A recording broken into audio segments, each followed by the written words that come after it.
Okay, boys and girls, we're back and we're on page 218. Looks like a pretty happy picture. We hung the flowers from the ceiling in little bunches. I've never seen this before, said Sarah. What is it called? Bride's bonnet, I told her. Caleb smiled at the name of the flower. We don't have this by the sea, she said. We have seaside goldenrod and wild asters and woolly ragwort. Woolly ragwort? Caleb whooped. He made up a song. Woolly ragwort all around, woolly ragwort on the ground, woolly ragwort grows and grows, woolly ragwort in your nose. Sarah and Papa laughed, and the dogs lifted their heads and thumped their tails against the wood floor. Seal sat on a kitchen chair and watched us with yellow eyes. Page 219. We ate Sarah's stew, the late night coming through the windows. Papa had baked bread that was still warm from the fire. The stew is fine, said Papa. Sarah nodded. The bread, too. What does mean? Said Caleb. In Maine, it means yes, said Sarah. Do you want more stew? Said Caleb. Echoed my father. After dinner, Sarah told us about William. He has a gray and white boat named Kittiwake. She looked out the window. That is a small gull found way off the shore where William fishes. There are 3 aunts who live near us. They wear silk dresses and no shoes. You would love them. Said Caleb. Does your brother look like you? I asked. Yes, said Sarah. He is plain and tall. So we know who William is. We found out that that's her brother. Turn the page. At dusk, Sarah cut Caleb's hair on the front steps, gathering his curls and scattering them on the fence and ground. Seal batted some hair around the porch as the dogs watched. Why? Asked Caleb. For the birds, said Sarah. They will use it for their nests. Later we can look for nests of curls. Sarah said, later, Caleb whispered to me as we spread his hair about. Sarah will stay. Sarah cut Papa's hair too. No one else saw, but I found him behind the barn, tossing the pieces of hair into the wind for the birds. Sarah brushed my hair and tied it up and back with a rose velvet ribbon she had brought from Maine. She brushed hers long and free and tied it back too, and we stood side by side, looking into the mirror. I looked taller, like Sarah, and fair and thin. And with my hair pulled back, I looked a little like her daughter, Sarah's daughter. And then it was time for singing. Sarah sang us a song we had never heard before as we sat on the porch, insects buzzing in the dark, the rustle of cows in the grasses. It was called Summer is a-Coomin' In, and she taught it to us all, even Papa, who sang as if he had never stopped singing. Summer is a-Coomin' In, Luda sing cuckoo. What is summer? Asked Caleb. He said it summer, the way Sarah had said it. Summer, said Papa and Sarah at the same time. Caleb and I looked at each other. Summer was coming. So Summer ist kommen sounds like it is a German word, and that might be one of the languages that Sarah or her relatives spoke. Now, we're going to read one second thing in here, and it's on page 226 and 227. And this is information that will help us understand a little bit about the time, the setting in which our story takes place. And it's going to talk about the wagons that they used. Sometimes they were called prairie schooners. A schooner is a boat, and a boat on the sea is compared to a wagon on the grasses, on the sea of grasses. But it's also called a Conestoga. So it says that this is by Maria Santos. I don't know if that's any relation, Nancy, but it's illustrated by Dan Bridey. It's important to look at the illustrations because they're going to show us a lot. Wagons of the Wild West, of the Old West. Wagons of the Old West. One of the oldest kinds of transportation is the wagon. It is a four-wheeled vehicle drawn by strong animals. Drawn means pulled. People around the world have driven wagons for thousands of years. Wagons on the Oregon Trail. So that would be here in America.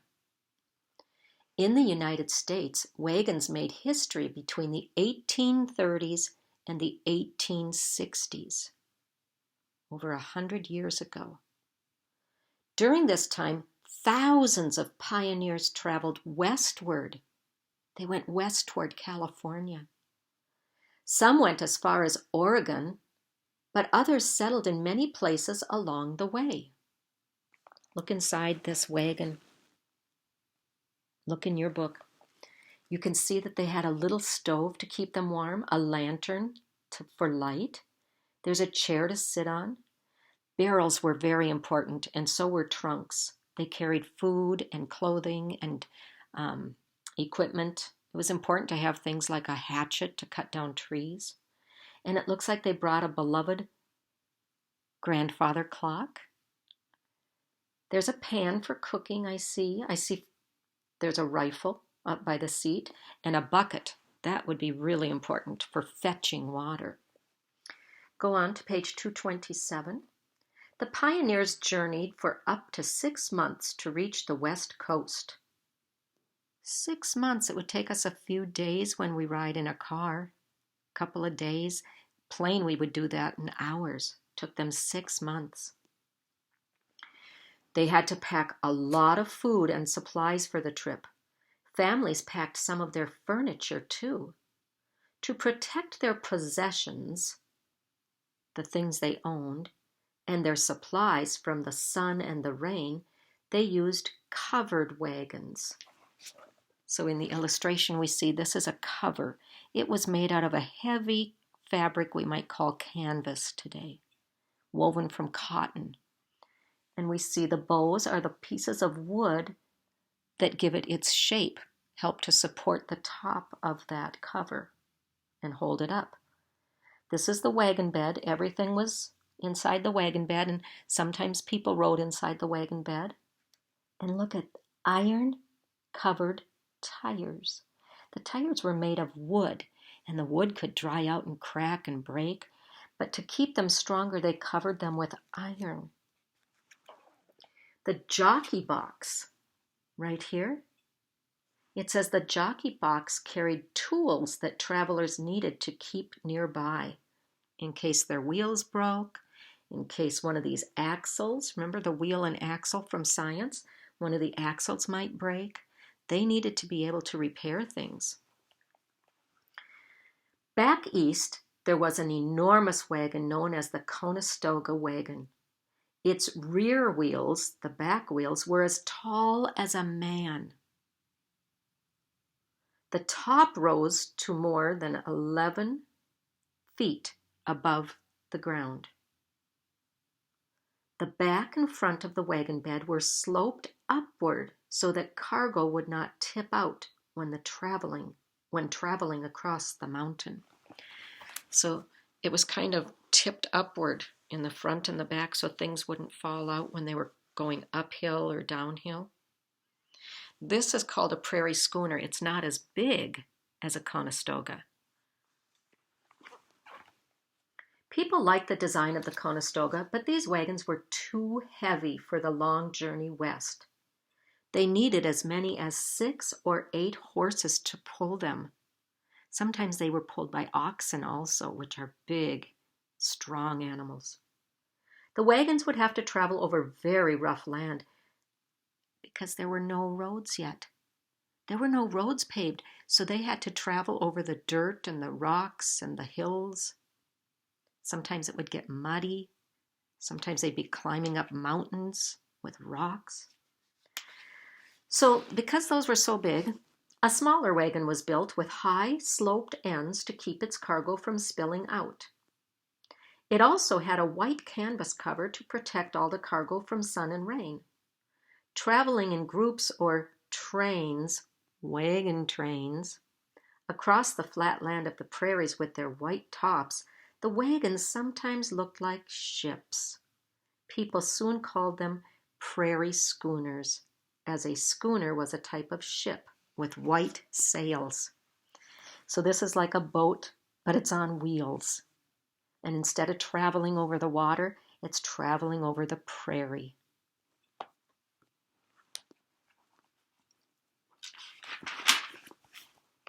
Last page. Wagons on prairie farms. Once the pioneers chose a place to settle, they built houses to sleep in and to store their food. They no longer needed to carry such heavy loads. The prairie schooners were much too big for everyday use. Pioneers needed a wagon that was comfortable to ride on. Much smaller farm wagons were built. Springs were added so that riders would not feel all the bumps along the trails. A spring is a steel brace that holds up the bed of a wagon. The springs were lighter than the heavy frame of a prairie schooner, so the wagon could travel faster. And if you look at your picture in your book, they've labeled the illustration so that you can see where the springs are. Well, today we have shock absorbers and we have nice, comfortable seats in our cars and we have big, thick tires. This probably was still pretty bumpy compared to riding in a car, but it's much smaller than the prairie schooner or the Conestoga. And there are a few prairie schooners out there in museums and in people's collections, but you don't see a Conestoga anymore. And I saw a program recently about that, and they said that oftentimes they were taken apart to use the wood when they were building their homes. So the Conestoga wagons didn't really survive. We don't really have any of them to take pictures of or look at. But there are some wagons left from the Wild West days. All right, I will be with you again later.